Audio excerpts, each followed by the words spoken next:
Weet jy nie dat die Here is besig om in dieselfde krisis met jou 'n pad te stap, om jou geloof te bou en jou verhouding af te rond, om jou dieper insig te gee wie en wat die Here is.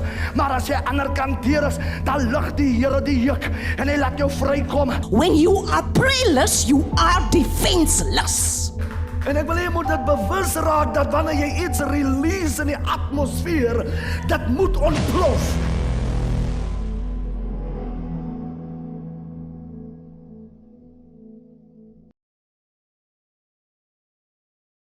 Hartlike goeienaand, Pastor Swarts van TTW bediening in die kant van Atlantis. Wees gegroet in daardie mooi, soete, oorwinnende naam van ons Here Jesus Christus.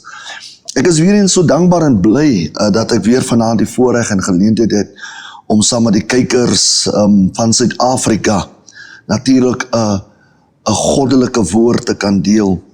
En ek wil hê dat u moet vanaand waar u is, moenie laat hierdie geleentheid verby gaan en dink dit is maar net 'n boodskap nie. Weet jy, die Here gebruik elke uur, elke minuut om by elke ene besoeking af te lê, sodat ons elkeen die geleentheid kan waarneem wat God aan ons gee. Daar's 'n gedeelte wat in God se woord, wat Paulus sê, hy noem hierdie woorde, hy sê dat God het ons besoek in ons gunstige tyd, maar ons het die gunstige tyd van die Here nie bespeur nie. So moenie laat ons, wanneer die Here in sy gunstige tyd vir ons besoek, dat ons nie die gunstige tyd waarneem waarin die Here ons besoek nie. Vanaand wil ek natuurlik die woord van die Here voorlê in die boek van 2 Timoteus, hoofstuk 3. En ek wil dit vir u lees, sodat u natuurlik net by kan volg. Ek wil vanaand praat oor die krag van die Heilige Gees. Paulus skryf 'n brief aan Timoteus en Timoteus skryf hierdie brief, hy sê, maar weet dit, dat daar in die laaste dae swaar tye sal kom, want die mense sal liefhebbers van hulle self wees, geldgieriges, grootpraters, trotsaards, lasteraars, ongehoorsaam aan hulle ouers, ondankbaar, onheilig, sonder natuurlike liefde, onversoenlik, kwaadsprekers, bandeloos, wreed, sonder liefde vir die goeie, verraaiers, roekeloos, verwaand, meer liefhebbers van genot as liefhebbers van God. Mense wat 'n gedaante van godsaligheid het, maar die krag daarvan verloon het, keer jou ook van hierdie mense af. Hoor gou mooi die vyfde vers van die 3de hoofstuk. Hoor wat sê, mense wat 'n gedaante van godsaligheid het, maar die krag daarvan verloon het, keer jou ook van hierdie mense af. Vader, seën u woord. Here, heilig my as prediker, terwyl ek die woord bedien, dat elke een wat kyk om te verstaan, om te luister, en te hoor wat die Gees van die Here wil sê, dat die woord, liewe Here, in hulle harte sal wegsink, dat hulle sal inneem en verstaan, sodat hulle Bybelse keuses kan maak, en nie emosionele keuses. Here, baie mense neem emosionele keuses, en dit stuur hulle lewe af in 'n ramp, maar wanneer ons in ons stryd en ons beproewinge Bybelse keuses maak, dan triomfeer ons meer as oorwinnaars. En gee ons vanaand, liewe Here, die genade, die vermoë om 'n Bybelse besluit te maak, sodat ons die oorwinning en die deurbrake van sukses kan smaak en geniet. In Jesus naam, amen. Nou, my geliefde broer, hier is 'n gedeelte wat die Bybel uitklaring gee, presies wat in die laaste dae gaan gebeur. Maar hy haal dit aan by hoofstuk 1, hy sê, maar weet dit dat daar in die laaste dae swaar tye sal kom, mense. Ons moet iets verstaan wat in die Godheid plaasvind. In die Godheid is daar 'n drie-eenheid. Jy kry God die Vader, God die Seun en God die Heilige Gees. God die Vader het sy gedeelte gebring. God die Seun naamlik Jesus Christus, het sy gedeelte gebring, want hy die prys kom betaal, sodat ons sondes deur sy bloed gereinig kan word, en dat ons deur sy bloed die genade deelagtig kan word. Maar as 'n gedeelte waar die kerk heiliglik nou is, ons lewe totaal in die boek van Openbaring, en as ons gaan lees in die boek van Openbaring, kan ons lees hoe dat God Johannes die profeet gesalf het. En elke keer as Johannes sy uitspraak gee, dan eindig hy sy sin met hierdie woorde af: hoor wat die Gees aan die gemeente wil sê. So wat sê dit vir ek en hier vanaand? Omdat ons in die tydvlak van Openbaring lewe, is dit duidelike dat ons leef in die tyd en in die sweer van die invloed van die Heilige Gees. En ons kan ook sien, nou dat ons in die sweer en in die seisoen van die Heilige Gees is daar baie metodes wat die wêreld gebruik ook om hulle gees in plek te sit. Byvoorbeeld soos AI, want waar jy beweeg, kan die Heilige Gees jou beïnvloed. Want volgens die boek van Joel sê die Bybel dat God gaan in die laaste dae sy gees bo alle vlees uitstort. So die Gees van die Here is alomteenwoordig. Maar pastoor, hoe het jy vanaand gekom by hierdie ene uit? Want dit is duidelik, my vriend, en dit is maklik om dit aan jou te verklaar, en dit aan jou oor te dra en te verduidelik. Hy sê, want daar sal liefhebbers van hulle, hy sê, want die mense sal liefhebbers van hulle self wees, geldgieriges, grootpraters, trotsaards, lasteraars, ongehoorsaam aan hulle ouers, ondankbaar, onheilig, sonder natuurlike liefde, onversoenlik, kwaadsprekers, bandeloos, wreed, sonder liefde vir die goeie, verraaiers, roekeloos, verwaand, meer liefhebbers van genot as liefhebbers van God. En hier kom hy een, hy sê gedaante van godsaligheid, maar die krag daarvan verloon. Die krag is niks anders en niemand anders as die Heilige Gees nie. Hy sê daar is 'n gedaante van godsaligheid, terwyl die Heilige Gees deur die kerk van God en deur die mense in die aarde verloon word. Ons moet een iets onthou, my liewe vriend, volgens die eerste brief van Johannes, Apostel Johannes, hoofstuk 5, praat hy oor die getuienisse.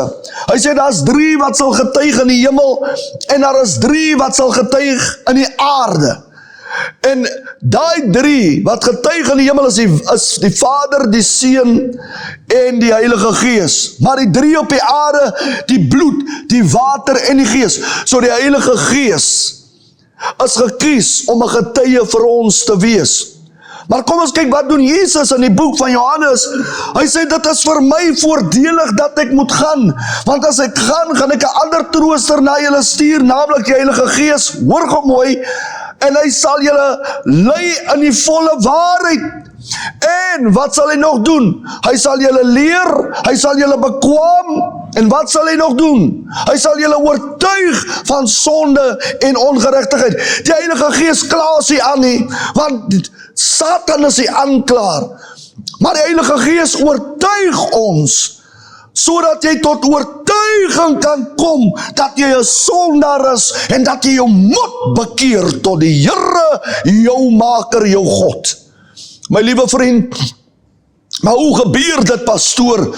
Dit gebeur baie keer, en hoe baie maal het dit al met ons gebeur. Dis waarom ek voorheen die skrif aangehaal het. Hy noem hierdie gedeelte waar hy sê, dat terwyl God ons in God se gunstige tyd besoek, het ons die tyd van guns van God nie bespeer nie. Ja, my vriend, kom ons kyk oor, kom ons praat saam met die skoolgehoor. Daar het 'n prediker ingestap by hulle skool, miskien 800 kinders toegespreek. Jy was een van hulle wat in hy gehoor gestaan het, of jy 'n onderwyser was, en of wat jy 'n skoolkind was, maar jy was daar, en die woord van die Here het uitgegaan, en daai dag toe die woord van die Here uitgaan, toe voel jy so skuldig in jou harte, in daai tyd wat jy skuldig voel, toe weet jy dat die Here met jou praat, maar die gewete en die skuldgevoel wat jy gekry het, dit was die tyd toe die Gees van God by jou kon stil staan het, op jou skouer gedruk het, en vir jou te sê, hier gee God God jou vandag die geleentheid.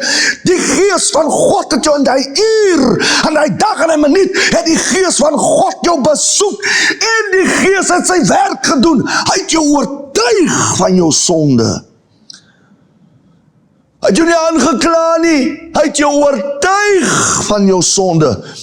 Waarom wil 'n mens van iemand af weg ontsnap wat jou kan oortuig? Wanneer iemand jou oortuig, dan is dit mos 'n platform vir jou en 'n geleentheid om erkenning te gee en jou uit te lewer aan die oortuiging van daardie persoon. En weer eens het jy jou rug gedraai, weggestap, maar weet jy wat? Daardie datum, daardie dag, daardie uur, daardie seisoen, daardie klimaat, of het winderig of reën, alles is opgeneem as getuie. En eendag sal jy voor God gaan staan en ek, meneer, vir al die kere wat ons die Heilige Gees so weggestoot het en hom bedroef het. En dis wat die skrif bedoel. Mense wat 'n gedaante van godsaligheid het, maar die krag van dit vir, jy het 'n gedaante, jy dink as jy by die kerk kom, by die NG Kerk of by die Roman Catholic Kerk of by wat se kerk jy ook instap, dan dink jy, dit is nog gesettel. Nee, daar's 'n Heilige Gees. Weg van die kerk af is daar Heilige Gees. Jy kan staan binne in die dansbaan, jy kan sit in die pub, dan besoek God se Gees jou. En God gebruik iemand om 'n woord in jou hart te plaas, sodat hy vir jou kan bewus maak, ek kan nie so my lewe voortsit nie. Onthou jy die tyd waar daar die groot wit en blou tent by julle kom staan het? Terwyl hy daar staan, was hy elke aand 'n uitnodiging, en jy het besluit hier by die laaste aand dat jy gaan maar gaan, maar daardie aand was 'n baie unieke aand, want toe die prediker klaar maak met die diens, het hy gesê, hier's iemand in hierdie tente, wat hier ingestap het, heel week was jy nie hierdie, maar die Here sê, jy's vanaand hier, en vanaand wil God iets doen in jou. Terwyl jy daar staan, het jy daardie skuldigheid, daardie gewete gekry. Dit was daardie tyd waar die Heilige Gees by jou kom pleit het. Het was daardie tyd waar die Gees van God by jou kon stil staan het, en waar die Gees van God jou oortuig het.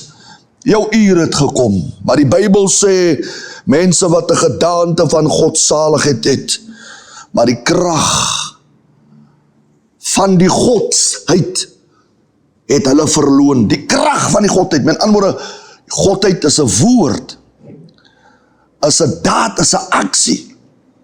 Maar agter alles is die Heilige Gees om het te dryf. Hy sê, dit is nog daar, die tekens, maar daar is nie meer 'n Gees wat agter dit staan nie. En nou my vriend, terwyl hy vandag is, hoor mooi wat is sy werk. Vandag is die Gees nog steeds aktief betrokke om vandag jou redder te wees. Maar weet jy wat? Môre gaan hierdie Gees jou regter wees. Hoekom, pastoor? Want hy sê hy gaan 'n getuie wees, nie vir jou nie, maar teen jou. Hy sê, want daar's 3 wat getuig in die hemel, en daar's 3 wat getuig op die aarde. Die 3 wat getuig op die aarde is die bloed, die water en die Gees. En weet jy wat? Ek het gaan stilstaan myself gevra, hoekom kan God nie 'n mens kies om in te staan as getuie nie, want ons gaan in die engele oordeel? Of hoekom het God nie die engele gegee om te oordeel nie? My liewe vriend, die mens is feilbaar. Kyk, waar vind jy jou vandag? 'n feilbare wese. Die engele het God gefaal, want 'n derde van hulle was ongehoorsaam aan die stem van die Almagtige. Maar die Vader het jou bloed gekies. Vader het die water gekies, en die Vader het die Gees gekies. En hierdie 3 sal as getuie in die regterbank staan. Sommige mense sê, hulle het nie nodig om hulle te doop nie, hulle het nie nodig om dit te doen nie. My vriend, moenie 'n dwaas wees nie. As hierdie woord sê, jy moet jou laat doop, dan moet jy jou laat doop. As hierdie woord sê, jy moet jou bekeer, dan moet jy jou bekeer. As hierdie woord sê, dat jy moet jou oorgee, elke knie sal moet buig, elke tong sal moet buig, dan moet dit gedoen word. Dat is 'n ander manier hoe jy die poorte van die ewige lewe kan betree nie. Jesus het nog net genade gebring vir u wat dwaas is en wat so dwaas redeneer, dat hierdie genade tog net die tydvlak vir jou kan 'n verlengende grasie gee. Dalk kan jy van jou dwaasheid ontsnap deur om vanaand 'n besluit te maak en te sê, Here, hier is ek. Hier is ek. My liewe vriend, kom ons kyk na die mense se karakter wat die gees van God wegstoot. Die Bybel sê, want die mense sal liefhebbers van hulle self wees. En kom ons kyk hoe baie mense vandag dink net aan hulle self. Daar is nie meer naaste liefde nie. Hulle gee nie eens om vir ander wat daar buite is nie. Alles wat gebeur in die aarde gaan net oor jou. En wanneer het by ander mense kom, dan is hulle nie deel van jou besluite nie. Hulle is buite jou deure uitgesluit. Maar wat is God se liefde? God se liefde is gemeng met God se gees, want God se gees ondersteun God se liefde, want daardeur kom die oortuiging dat wat ek nou doen is wat die Here nie behaag nie. So, as ons optree in liefde, dan tree ons om God te behaag. As ons optree met sagmoedigheid, dan tree ons op om God te behaag. As ons optree met lankmoedigheid, dan tree ons om God te behaag. Maar waar is dit vandag sigbaar in die gemeenskappe? Ons lewe in 'n tydvak waar kinders verby groot mense loop en nie eers groet nie. Kinders van 13 jaar loop met lang sigarette en dit was in die jare 70's, was dit nooit getolereer, verdra. Al was ons voorvaders nie eens by God nie, maar hulle die beginsels van die lewenskwaliteite en standaarde het hulle gaan daaf. Vandag is hierdie skrif teen die muur. Hy sê, want mense sal liefhebbers van hulle self wees. Volgende een is geldgieriges. Die casinos is vol. En as jy praat saam met mense in die casino, kan jy hoor, 3/4 van hulle is ateïste. Hulle is meer vir geld as om by God en sy gebod uit te kom. Die Bybel sê groot praters, trotsaards, lasteraars, ongehoorsaam aan hulle ouers, ondankbaar, onheilig, sonder natuurlike liefde. Weet jy wat beteken die woordjie sonder natuurlike liefde? Dit is oral op die nuus. Vandag word babas in swart sakke opgetel, terwyl 'n leeu aan haar welpie sorg dra, terwyl die mossie na haar kykens in die nes kyk, wurmpies in die oggend gaan aandra. Kom het by die mens dat hy verval in onnatuurlike liefde, dat die kind wat in sy mag vir 9 maande gedra het, word in 'n asblik gevind. Die teken is teen die muur. Wat wil ons sê van al hierdie dinge? Maar wat sê, meer liefhebbers van genot as liefhebbers van God. Praat jy van die kerk, dan kom jy laat by die kerk in, want jy het so min belangstelling aan God. Praat ons nou oor 'n party, dan daag jy vroeg op, jy is eintlik eerste daar. Maar as dit kom by die kerk, dan word die kerk gehanteer asof dit nie 'n noodsaaklikheid is. My liewe vriend, die koninkryk van God is 'n noodsaaklikheid. Hierdie Bybel, as jy hom in Engels lees, dan sê Bible, which mean basic instructions before leaving earth. I will repeat myself. Bible means basic instructions before leaving earth. If you not apply these principles, you are not ready to leave the earth, my brother. En vandag wil ek met alle passie, met alles ernstigheid, wil ek dit oordra aan u, om vir u te sê, die uur het aangebreek, dat jy besluit moet maak. Nou leef ons in die laaste dae.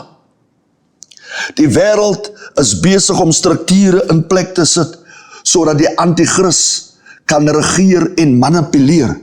Want die anti-kris gaan nie govern die anti-kris gaan manipuleer. En wanneer iets gemanipuleer word, dan is dit onder 'n juk. En 'n juk bring slawerny. Wanneer 'n juk op 'n os geplaas word, moet jy een ding weet, waarvoor het hulle 'n juk op diere gesit? Want die een os was altyd sterker as die ander os. Maar wanneer 'n juk op hulle geplaas word, dan trek die juk die krag van die sterk os in en om die swak os te akkommodeer. Weet jy wat beteken dit? Die potensiaal van 'n sterk os word gejeopardise. Wanneer die juk oor die mensdom gebring word, dan word hulle hele potensiaal wat hulle deur God wat by hulle ingeweef is. Daarom sê dat ons is kunstig geweef. Alles wat by jou ingeweef is, kom onder 'n juk en jou volle potensiaal wat jy van God ontvang het, word onder 'n juk geplaas. So met ander woorde, dit word ingetrek. Jou potential word gejeopardise. En nou begin dit die manipulasie wat die Bybel praat van die groot verdrukking. Mense, dis 'n werklikheid. Maar terwyl ons in die tyd van die groot verdrukking in die oë staar ons ook op die uur die wegraping. Dit is onvermydelik. Ons staar die uur van die wegraping in die oë en dit is wat God van ons verlang. Dat ons 'n verhouding met die Heilige Gees moet hê. Want die boek van Openbaring, elke hoofstuk sluit af, waar die hoofstuk sê, hoor en luister wat die Gees aan die gemeente wil sê. My vriend, terwyl jy vanaand sit en luister na my, as jy ook selfs onder die oortuiging van die Heilige Gees, in jou hart voel jy skuldig, jy weet, vanaand praat die Here met jou, dit is alweer eens 'n bewys, hoe sterk die Gees saam met God se woord werk, om vir jou te oortuig van jou sonde en ongeregtigheid, omdat die Gees van God die uur ken, dat die uur en die tyd naby is. En weet jy wat, daar gaan tye kom wanneer ons hierdie woord so gaan preek, terwyl die wegraping plaasvind, en dan het jy die so geleentheid gekry, maar jy het dit nie waargeneem nie. Hoe hartseer sal die uur vir so 'n man wees, wat die Gees van God verwerp het. My liewe vriend, terwyl jy vanaand voor hierdie kassie sit, en jy is in die diepe oortuiging van God se woord, dat jy jou hart vir die Here moet gee, moenie aarzel nie, die is jou geleentheid. Die is die gunstige tyd van God, waar hy jou besoek, waar hy sê, my kind, hier is ek.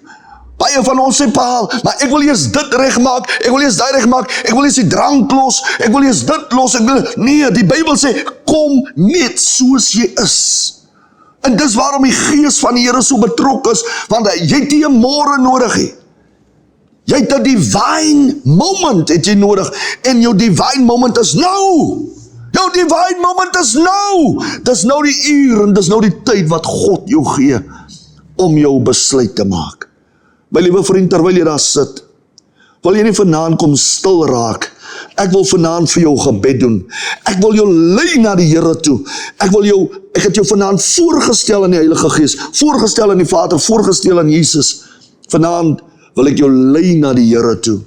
En as jy vanaand gereed is, terwyl jy onder die oortuiging van God se Gees is, wil ek jy met jou oë toemaak en bid agter my aan. En nadat jy vanaand hierdie gebed sal jy voel, hoe daardie swaar las van jou skouers afval. En hoe jy in daardie geleentheid instap, waar God jou omvou deur die Gees, met sy liefde en met sy warmte. As jy gereed is, bid saam met my. Sê net agter my, Vader, ek kom vanaand. Ek kom vanaand as 'n welverdiende sondaar. Ek erken my sonde. Ek erken elke oortreding van my. Ek doen 'n beroep op die bloed van die Seun Jesus Christus, om my te kom reinig, om my te heilig, en my sondes af te was. Skryf my naam vanaand op, in die boek van die lewe. Ek bely ook, Here, dat ek die naam sal bely voor die wêreld, voor my vriende, en voor my hele familie, dat ek Jesus Christus as my koning, as my Here, as my saligmaker, as my verlosser, as my vriend, as my verbondsnoot kom aanneem het. Baie dankie, Here, dat U aan my vanaand deur U woord gebesoek het in U gunstige tyd en dat U my die geleentheid gegee het dat ek my saak kon regmaak. In Jesus naam. My vriend, as jy hierdie gebed agter my aangebid het, glo ek met my hele hart, God in sy grootheid het dit gehoor. Jy's vergewe. Maar doen my een guns, gaan soek 'n Pinksterkerk op, waar die naam van die Here onbeskaamd bely word en waar jy jou getuie kan vertel hoe dat God jou in die aand geontmoet het. Mag die Here jou seën en mag God vir jou vooruit gaan op jou weë. Ons gaan weer mekaar sien. Tot volgende week. Totsiens. Weet jy nie dat die Here is besig om in dieselfde krisis met jou op pad te stap, om jou geloof te bou en jou verhouding af te rond, om jou dieper insig te gee wie en wat die Here is. Maar as jy ander kant deur is, dan lig die Here die juk en hy laat jou vrykom. When you are prayerless, you are defenseless. En ek wil jy moet dit bewus raak dat wanneer jy iets release in die atmosfeer, dit moet ontplof.